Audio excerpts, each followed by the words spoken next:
Well, how y'all doing today? Old PawPaw here. Well, the paint's dried on my trailer, and I got my deck boards here, laid them out to figure out how I'm gonna bolt these in place. And I don't like to have my deck boards just tied against one another. I like to have a little bit of space in there for expansion, you know, when it gets wet or whatever. And I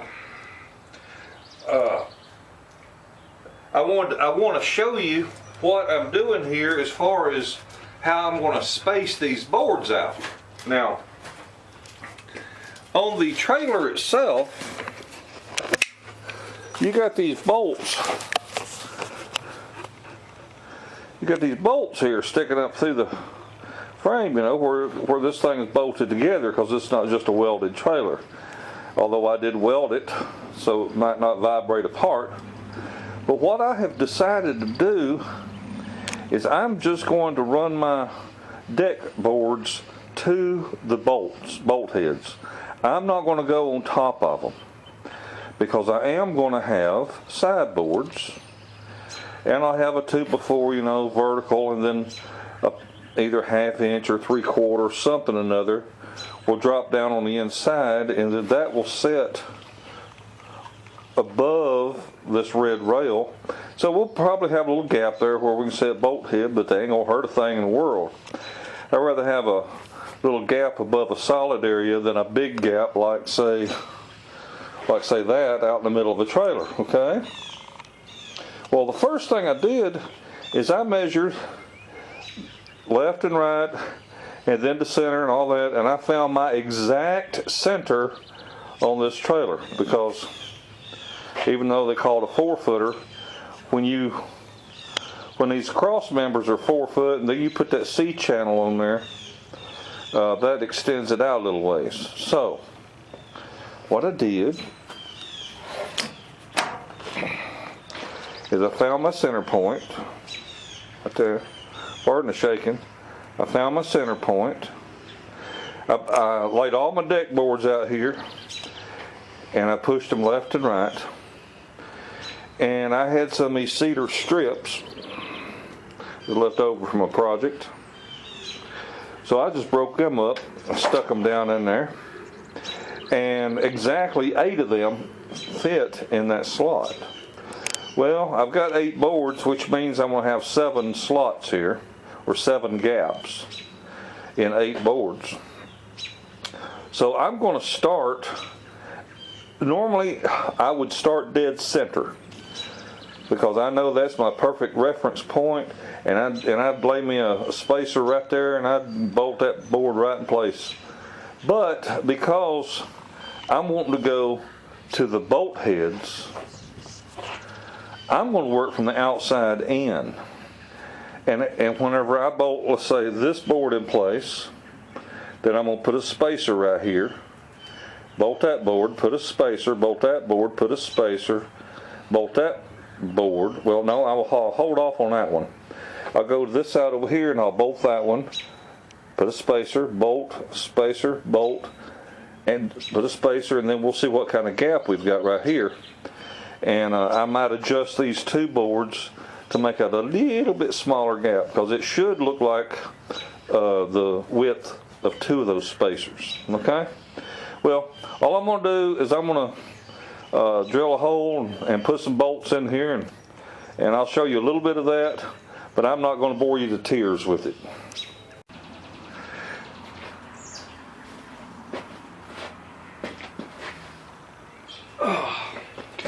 Okay, well, what I decided to do is I just found me this is actually a license plate hanger, but I was just trying to find me something that was about the width I wanted.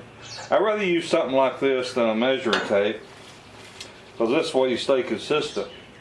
And what I do is I marked a mark there, then come over here to this edge and made a mark, get my board lined up, and then I crossed my mark in the center of the beam, okay? And that tells me where to drill. Then I take one of these little spacers, I stick it in here, pull it up snug, and then that's where I drill a hole. Make sure I'm lined up there.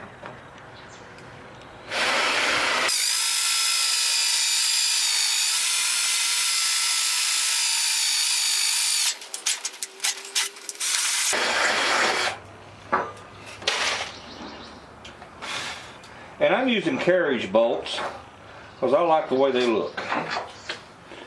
Alright. Get that and bolt it down. Do it on the other end.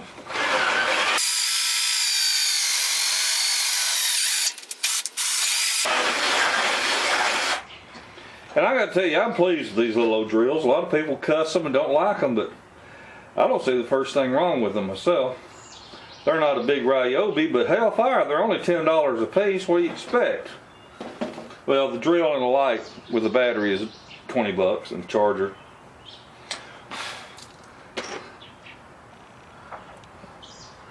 And I've got several batteries sitting over here, just make sure I keep one on charge. But the battery lasts a long time on that little drill. I venture to say I'll probably drill most of the holes on one charge, on one battery. Alright, we'll be back a little bit. Well, alright, what we did is we used carriage bolts. We used carriage bolts here and washers and nuts underneath, and drew it down tight until the carriage bolt was starting to pinch into the wood. Did it both on this end and it's down there somewhere. The other end, same thing. Alright, now what I want to do is I want to put this expanded metal on the trailer so that whenever I pull my lawnmower up on here, it won't slide and it won't be slippery, and when I strap the lawnmower down, it won't try to slide away. And what I've got to do that with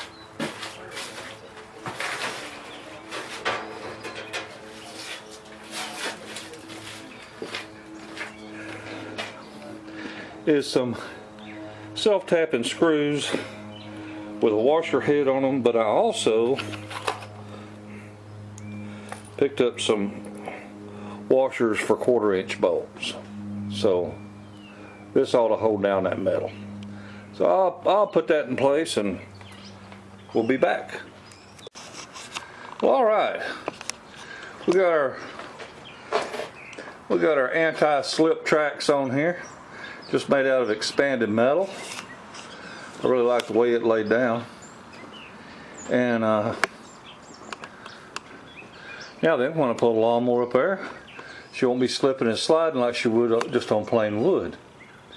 All right, now before we can load this thing up and go mow yards or whatever, we gotta grease these bearings, because what I've read and been told, this thing just came with basically Vaseline or something, just coating the bearings just to keep them from rusting. So I'm gonna get into that. We'll be back in a minute. Now this video is primarily for folks that have never done this before, and there's no reason to be scared of it. It's a real simple procedure. What we're going to do is what's called pack the bearings. We're going to make sure the bearings have plenty of grease. I've already done the other side, so I know what to expect from this. And let's just get right to it. That's the dust cap. It's a friction fit. It's just pressed into place. It'll come right off. Now you've got a big, what they call a castle nut here, and it has the axle itself has a hole in it, which allows you to put a cotter pin through it. And the idea behind that is you adjust that nut where you want it, and it's not necessarily tight, but it is where you want it on that wheel to keep it from burning up or being too loose. So I'm trying to see this stuff in the dark. Getting old, can't see near as good as they used to.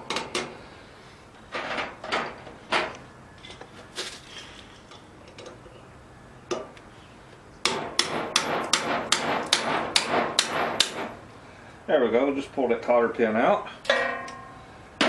Now, that nut will twist right off of there, but before I do that, I know what I'm fixing to get into. I'm going to put on some of these gloves because I'm going to be handling a lot of grease. And hell, I ain't never used these before in my life, but I had them, so I figured what the heck. We'll show how to do it so you don't get filthy.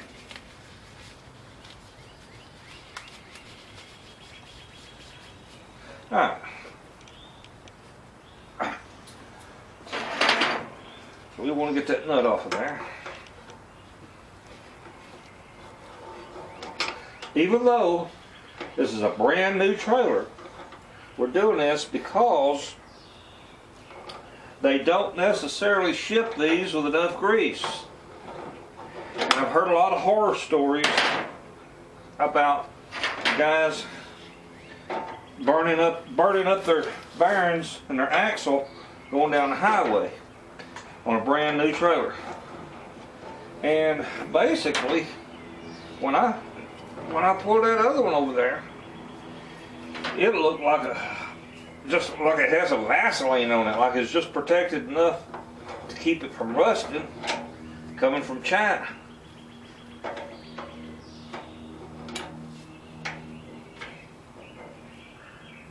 And that nut should not be hard to take off, but it is.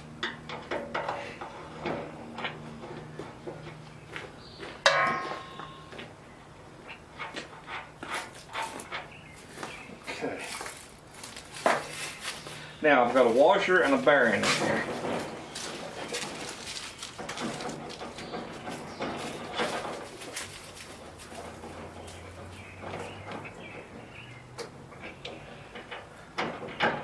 There we go.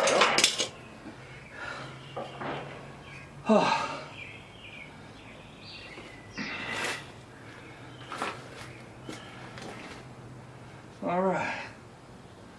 So I'm just going to set this thing up there. This has got some white grease in it. It looks like it's got a lot of grease on it, so that's good. But I'm going to put more. I'll lift this wheel off of here. And for this bearing here, I'm going to get greased. I'm just going to reach up and try to put it in behind there. Because I can feel it in there and I don't feel anything as far as grease. So we're going to load this bad boy up.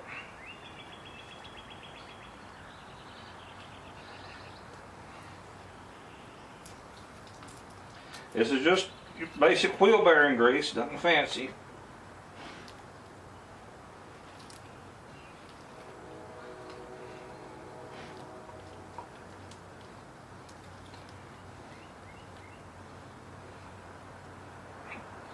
Alright.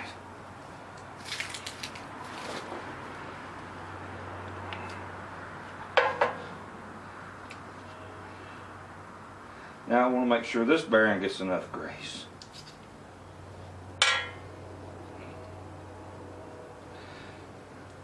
I want to rub it in the bearings on the outside, the inside, inside the little tracks or races, everything. I want that grease all in there. I want to pack that grease in there. They make a tool that's called a bearing packer, where you clamp your bearing in there and you take your grease gun and you squirt grease into the little thing and it fills every little possible pore. But this works just fine. People have been doing this ever since Jesus was corporal, so I imagine it'll still work today. Alright. And I don't plan on having this like using it like a boat trailer or nothing. I don't plan on backing it in water, so this ought to be about all the grease it needs for quite a while. Alright.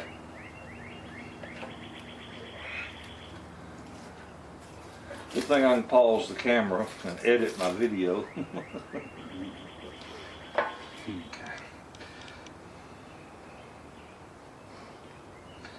Okay, so we're going to set this little bad boy right back up on there.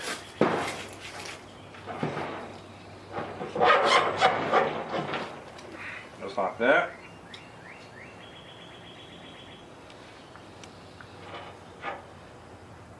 Put our bearing right back in there.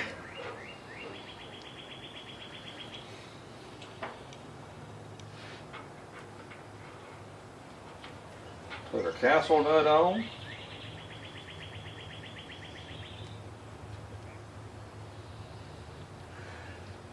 Them Chinese fellers must have cross-threaded that a little bit. It's a little hard to get on. I mean, it's not cross-threaded, it's just not good clean threads. Ugh.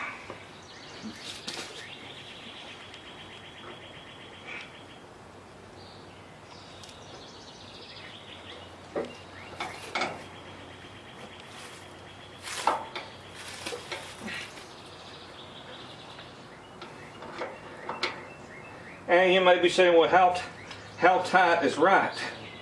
Well, you don't want it to stop quick like that. And you also don't want it to be real sloppy. See, it's a little sloppy right there. So I got to take that slop out of it first.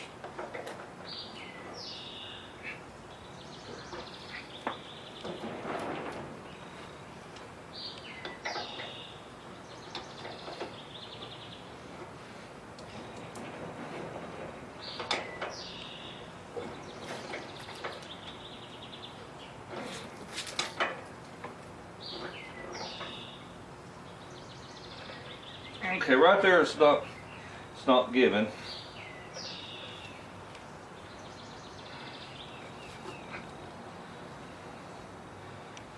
So I want to back it off just a smidgen.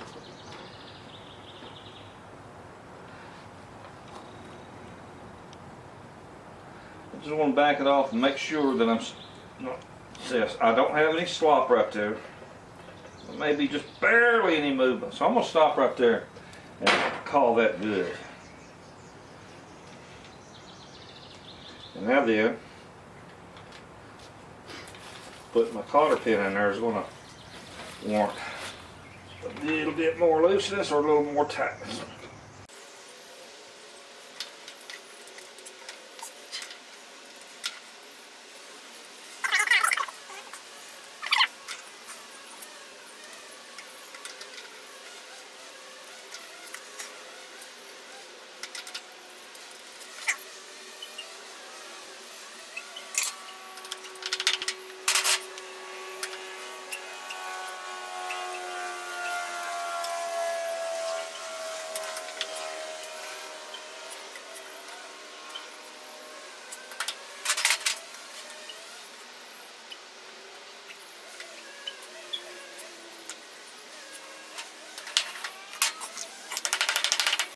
And that's it.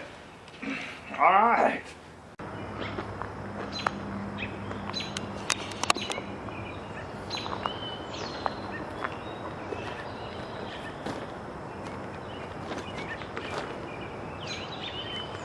Well, I gotta tell you, I'm really pleased with it. Little trailer pulls good.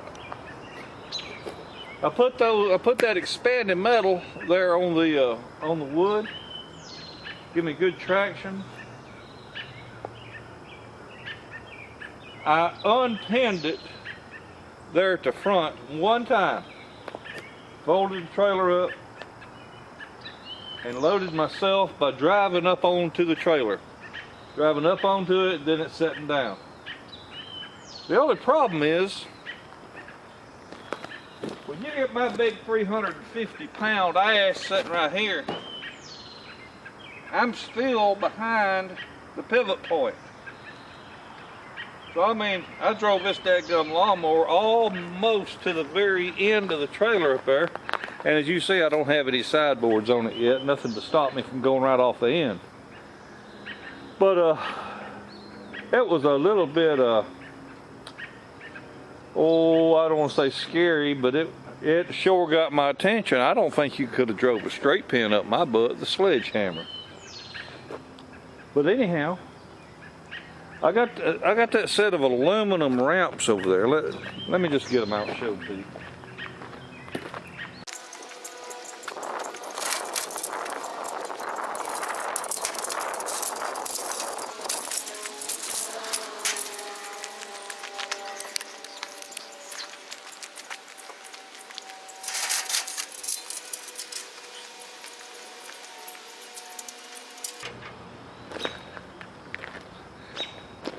Those ramps were really nice. And they fit this trailer just perfect. So that's a good match. You get you a set of them aluminum three-piece, tri-fold, whatever ramps. They make good ones. But she'll walk right up and down on them ramps. So there's the little trailer in all its glory. I'll put some sideboards on it one of these days. Wouldn't take much.